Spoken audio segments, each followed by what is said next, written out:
At home, a lot of reaction to the announcement yesterday from Loblaw that it's freezing prices on its no-name line for 3 months.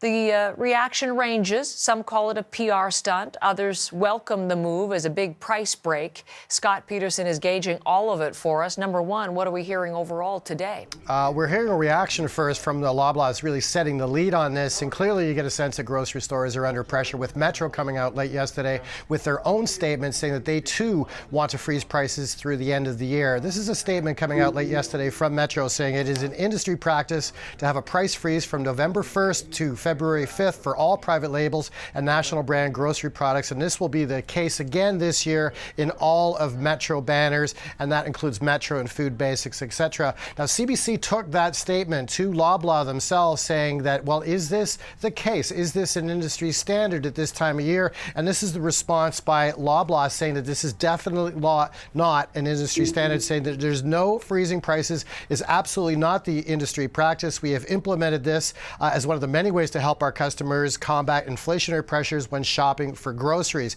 So you do get the sense that this back and forth is these grocery stores under pressure. We've got food inflation in the country nearing 11%. That's the fastest it's been since 1981. The Loblaw chairman, Galen Weston, says that the prices are maddeningly out of control. And as you mentioned, a lot of people are saying, is this a PR stunt? Are these companies under pressure? Are they simply passing along prices from their suppliers? Here's one industry's expert. You were talking with him earlier, Heather, Sylvain Charlebois from Dalhousie, and he says that this idea of a coordinated industry practice is of itself questionable.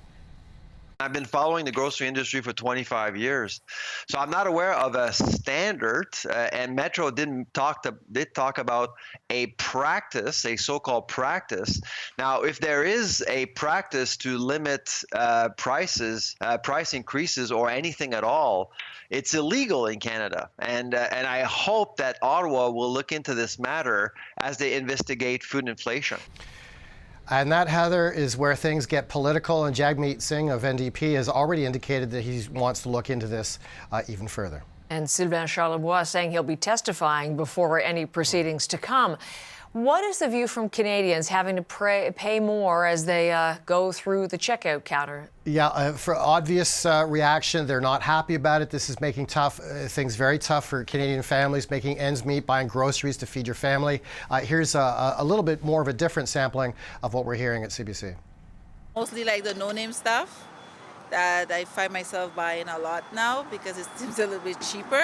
They can definitely find more long-term solutions rather than like a Band-Aid solution of like a PR marketing stunt of like, okay, we're not going to inflate our prices for 3 months. I used to be able to come in for like 20, 30 bucks, get something decent, come home, make a decent meal. Now it's like 50, 60 plus. That's how much I'm expecting every time I come here. And as we've been talking as well this morning, we've got inflation numbers coming out from Statistics Canada tomorrow morning, Heather, and we're going to find out the very latest about food prices and the inflationary effects of them tomorrow morning. Expected to be higher for food than it is for the overall inflation rate. So yes, we'll look forward to that release from Stats Can and coverage of that to come. Thank you, Scott. Thanks, Heather.